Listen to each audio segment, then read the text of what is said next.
Ted Phillips is a veteran UFO investigator who specializes in sightings where some physical trace of the incident is left. Close encounters of the second kind.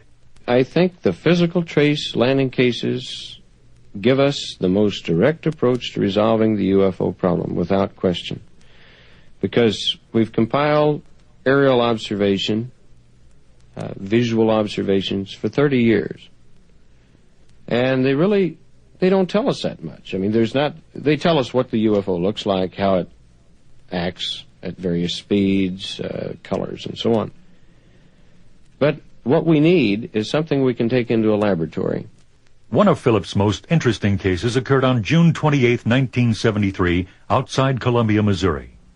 Just after midnight, James Richards, an employee of the University of Missouri, and his 16-year-old daughter, Ann, were preparing for bed in their trailer home on an isolated country road. Richards' 3-year-old son, Jamie, woke up and began to cry. The events that followed so frightened the Richards that Ann still refuses to discuss them. But James Richards remembers. My daughter was going to the icebox refrigerator to get some milk for the baby. And she notices 2 bright lights, like spotlights. And then they converge into one big round ball, illuminate the whole area. With the trees swaying and well, it almost blind me. Because I couldn't look directly because it's too bright, like an eclipse. That's what I took it to see. So I looked at it on an angle, you might say.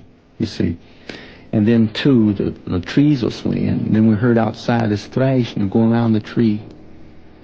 And so I got kind of shook, naturally. So I went and got my guns. I loaded them, and my daughter went and ran, locked the door. Something did snap in my mind, though, not to shoot. Because it's a rule, anytime I heard anything outside at night, the first thing I would do is get my flashlight and a gun. I don't care what it is. I'll go outside and start searching. But something clicked in my mind and said, don't go outside. Don't go outside. And I just left the guns there on top of the deep freeze. And just looked out the window and just observed the best I could. You have to see it yourself to really have an idea what I'm talking about. Because nothing I know of turns its colors, all different colors, beautiful colors, and do a 90-degree angle without making a sound, and hover there in space. And you sit there and look and all, you know. Oh, I said, no, it's pretty.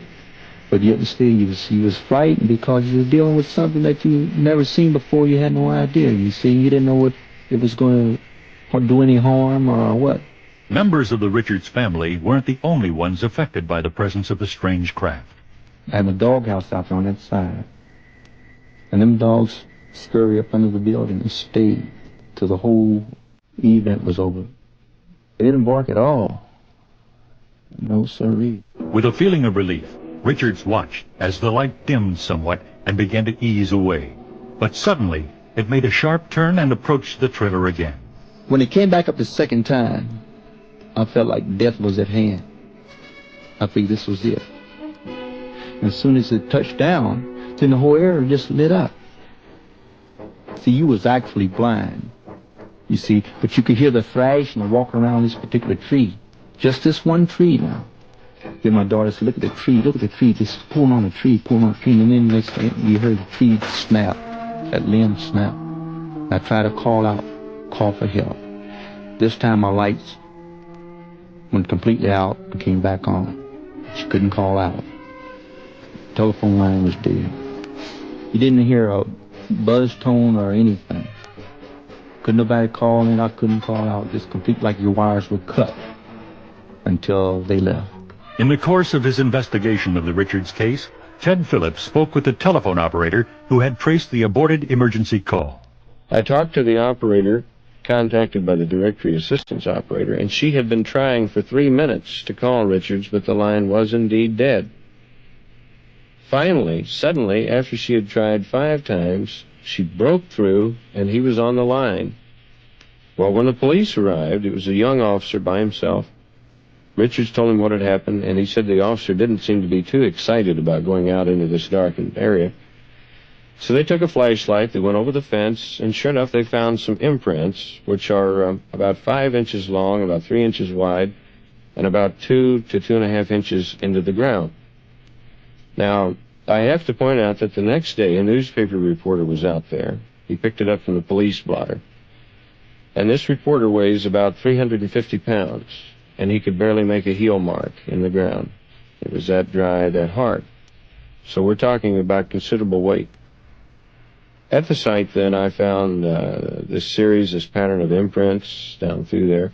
The tree limb, which was twisted and pulled down, stripped down at a point 12.5 feet above the ground. And several other broken limbs. We arrived there a week after the event, and leaves were absolutely burnt, very badly burnt, down in the lower regions where the UFO had been.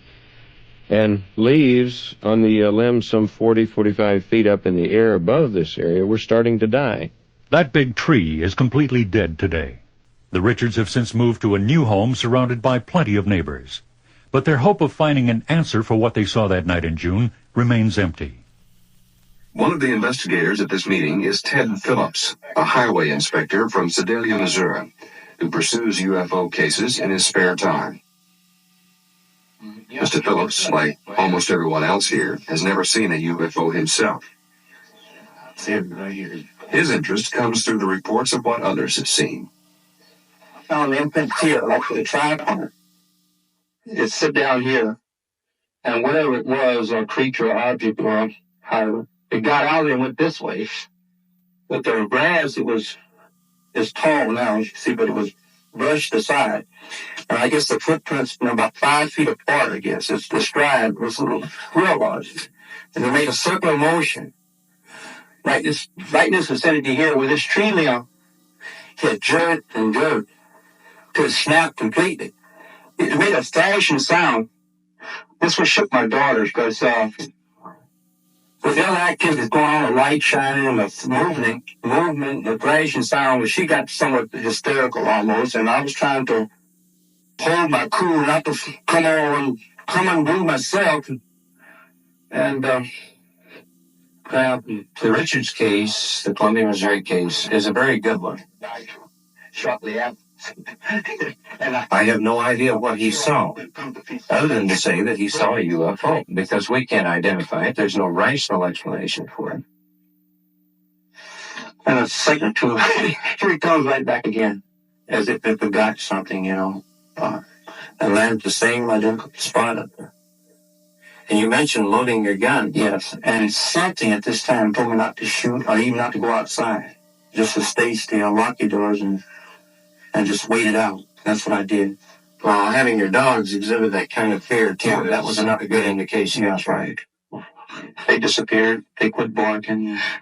And you might say we were trapped. So we couldn't do anything. The Richards case is a very, very interesting case. And it has to rank quite high. Like other UFO investigators, Mr. Phillips has two problems. First, he must pursue UFO cases on his own time and at his own expense. Second, the physical evidence is never conclusive. What could be proof of a UFO landing could also be explained in other ways.